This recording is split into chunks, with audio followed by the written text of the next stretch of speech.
naman, mga kapanalig, mga kababayan. Ito po ang inyong lingkod, si Among. Ipahayag po natin ngayon ang Ebanghelyo na ayon kay San Marcos. Umalis doon si Jesus at umuwi siya sa sariling bayan kasama ang kanyang mga alagad. Pagdating ng araw ng pamamahinga, si Jesus ay nagturo sa sinagoga. Maraming tao ang nakarinig sa kanya at sa kanilang pagkamanghay. Nagtatanungan sila saan niya natutunan ang lahat ng iyan. Anong karunungan itong ipinagkaloob sa kanya? Paano siya nakagagawa ng mga himala? Hindi ba ito ang karpinterong anak ni Maria at kapatid ni Santiago, Jose, Judas at Simon? Taga rito rin ang kanyang mga kapatid na babae, hindi ba? Kaya't sila'y nagduda sa kanya at siya'y hinamak nila. Dahil dito, sinabi ni Jesus sa kanila, ang isang propeta'y iginagalang ng lahat, maliban ang kanyang mga kababayan, mga kamag-anak at mga kasambahay. Hindi siya nakagawa ng himala roon maliban sa ilang may sakit na pinatungan niya ng kanyang kamay at pinagaling. Nagtaka siya dahil hindi sila naniwala sa kanya. Mga kapatid ko, kay Kristo ang mabuting balita.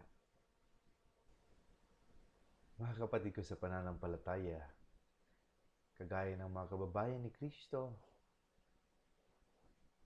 ang katanungan, natanggap na ba natin si Kristo sa ating buhay? Meron ba tayong paniniwala o pananampalataya sa Kanya? Siya sa natin ang ating buhay bilang mga Kristiyano sa linggong ito. At pinapaalalahanan tayo ni Kristo na tanggapin natin siya ng buong-buo sa ating buhay.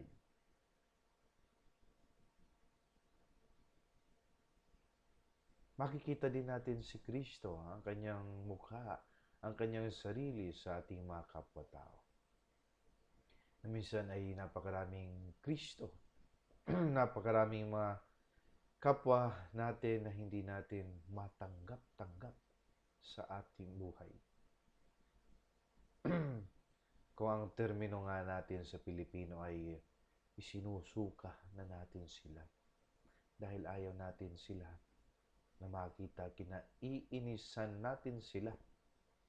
O kaya naman inggit tayo sa kanila dahil sila ay umaangat sa buhay, progresibo, yumayaman, at tayo ay baon na baon sa ating buhay. Ang Ebanghelyo sa ngayon, mga kapatid, ay ang pagtatanggap sa Diyos sa ating buhay na talagang kailangan natin siya sa ating buhay pang-araw-araw. Without Christ, we shall die. Without Him, everything is not possible. With Him, everything can be made. As we continue this life on earth, we need Jesus Christ. His presence in us, among us, is our stronghold at all times.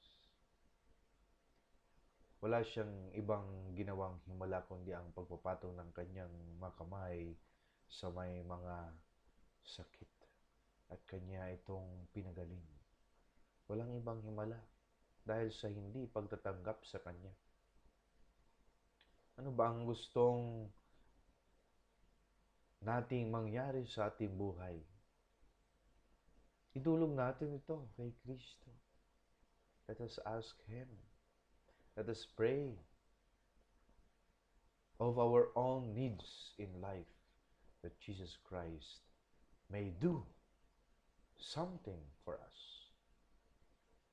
That He will respond to our daily prayers. Pero minsan, kadalasan ay nakakalimutan natin na may Diyos na may tutulong sa atin. Kagaya ng nasa Ebanghelyo, maraming tao ang pinagaling niya. Maybe we are sick. Not physically, maybe, but spiritually. So we need His divine power and healing.